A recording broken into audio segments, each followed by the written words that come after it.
Bismillahirrahmanirrahim. Assalamualaikum warahmatullahi wabarakatuh.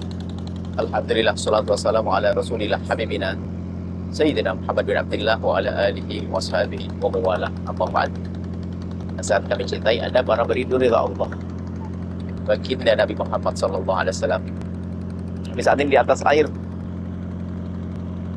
ada gelombang-gelombang, ada ombak-ombak.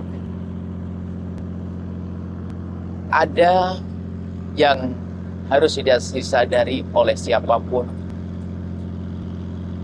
yang melintasi sebuah tempat. Jika tempat licin, dia harus tahu bagaimana dia agar selamat di tempat yang licin. Jika tempat itu berduri, bagaimana agar dia selamat di saat melewati tempat berduri, dan begitu seterusnya. Artinya, semua dari kita ini harus sadar apa yang akan membahayakan kita di dalam hidup kita ini.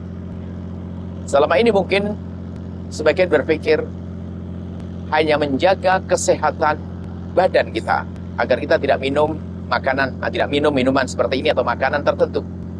Tapi ada yang harus kita perhatikan, bahwa ada yang lebih perlu untuk kita perhatikan, yaitu berkenaan dengan hal-hal yang akan merusak keselamatan kita, yaitu adanya fitnah yang melanda umat saat ini. Fitnah di sini bermacam-macam. Fitnah yang merusak akhlak, fitnah yang merusak akidah.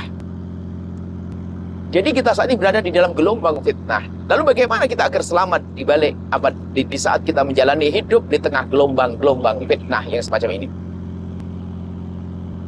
Pendidikan perlu, ya, pendidikan harus.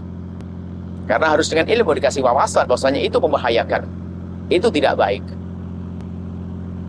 Ini adalah langkah pertama dan utama. Akan tetapi, kalaupun orang sadar itu sebab keselamatan, kalau orang sadar bahwasanya itu sesuatu yang membahayakan, ternyata tidak semuanya menghindar dari yang membahayakan atau mengambil sesuatu yang bermanfaat. Tidak semua orang mendengar seruan kebaikan lalu menyambutnya. Bahkan tidak semua orang yang mengerti tentang larangan kemudian dia menghindarinya. Lah, permasalahannya di mana ini?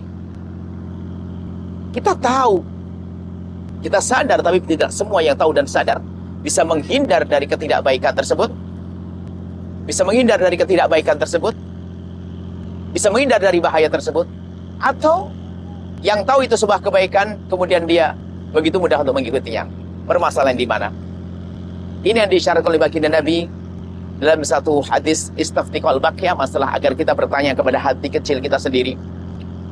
Artinya di dalam diri, di hati kecil kita itu ada kesadaran tentang sebuah kebenaran yang sering disebut dengan keinsyafan. Bertanya kepada hati kecil kita, ibaratnya penjahat terbesar sekalipun dia mengerti kalau itu sebuah kejahatan. Sehingga apa? Dia kalau punya anak perempuan tidak akan dinikahkan dengan penjahat yang sehebat dia. Dia pengennya adalah orang baik. Nah, inilah kesadaran ini harus kita tumbuh suburkan. Keinsyafan. Dan alangkah banyaknya orang mengerti sebuah kebenaran, tapi karena tidak adanya keinsyafan, tidak mengambil sebuah kebenaran itu sebagai cara hidup. Karena apa? Itu hanya di otaknya, tidak sampai di hati. Nah, lalu bagaimana agar kebenaran-kebenaran yang selama ini kita yakini akan kita rasakan di hati? Maka ini langkah kedua. Maka jangan hanya cukup Anda mencari ilmu, wahai para pemuda, para penuntut ilmu, untuk mengetahui ini halal dan haram. Akan tapi ada satu hal yang harus Anda hadirkan. Anda berupaya untuk mendekatkan diri kepada Allah, membaca Al-Quran dengan khusyuk, zikir, bangun malam. Dan itu adalah yang akan menumbuhkan rasa di hati kita, keinsyafan yang besar di dalam hati kita. Maka nggak cukup orang dengan ilmunya saja yang ada berputar-putar di otaknya, yang sibuk dengan di meja diskusi, debat dan seterusnya. Alangkah banyaknya pernah diisyaratkan oleh Imam Ali, banyak orang mengetahui kebenaran, akan tapi kebenaran atau Al-Quran itu la yatajawaz an hanajiri, tidak melewati tenggorokannya, hanya berputar-putar di otaknya di meja diskusi, tapi tidak masuk ke hati. Karena apa? Memang hatinya tidak pernah kenal Allah dengan serius. Tidak jaminan pakar akidah itu adalah orang yang paling takut kepada Allah. Tidak jaminan orang yang paling ngerti tentang ilmu keimanan itu menjadi orang yang sangat takut kepada Allah Subhanahu wa taala. Maka suatu ketika Imam Razi mengatakan, Allah marzaqna iman al ajaiz. Ya Allah berikan padaku imannya orang-orang ajuz. Artinya begini, imannya ibu-ibu di kampung yang dia tidak banyak ilmu, tapi lihat imannya iman insyaf. Jam 3 sudah bangun untuk sholat malam tahajudan. Dengar berita kuat, dengar kesunahan sholat duha, menjalankan sholat duha. Dengar seruan kebaikan begitu mudah dilaksanakan. Tapi yang berilmu kadang tidak mudah melakukannya. Kenapa? Hatinya kosong, hatinya kropos dari kerinduan kepada Allah. Maka di samping Anda belajar dengan serius wahai penuntut ilmu, harus ini langkah pertama. Langkah selanjutnya adalah sisihkan waktu untuk mengadu kepada Allah, berzikir, tahajud, baca Al-Quran dengan khusyuk, mohon kepada Allah. Jangan hanya mengandalkan kecerdasan saja, bukan. Tapi ingat Allah. Imam Ghazali dalam risalah Qudsiyahnya, dalam muqaddimah kitab Ihya-nya mengatakan, untuk memantapkan keimanan, jangan hanya orang diajak diskusi, dialog falsafah, dialog ilmu kalam, tapi perlu diasah hatinya dengan berzikir, membaca Al-Quran, nyebut nama Allah dan seterusnya. Maka dari itu, kami himbau kepada semuanya, harus ada waktu untuk menyebut nama Allah, la ilaha illallah dengan kekhusyuan. Membaca Allahumma sholli ala sayyidina Muhammad dengan kekhusyuan. Membaca Al-Quran dengan kekhusyuan, maka itulah yang menjadikan hati kita semakin lembut, sehingga mudah kita mendengar kebenaran, dan di saat kita mendengar sebuah larangan, kita mudah untuk meninggalkannya.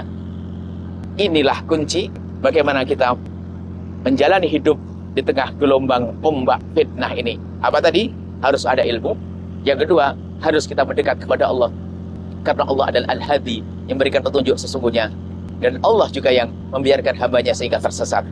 Carilah hidayah dengan serius. Walladzina jahadu fina lanahdiyannahum subulana. Kalau kita serius mencari jalan Allah, kita mencari Allah, maka Allah akan berikan petunjuk kepada kita. Ini saja. Ingat, dalam keadaan fitnah apapun, kalau kita pegang dua hal ini, maka kita insya Allah akan selamat. Fitnah tidak menjadi fitnah. Ujian bukan tidak kita anggap sebagai ujian yang menakutkan, akan tapi kita sadar ujian adalah untuk naik pangkat, sehingga kita terus naik pangkat, semakin mulia, semakin berjaya.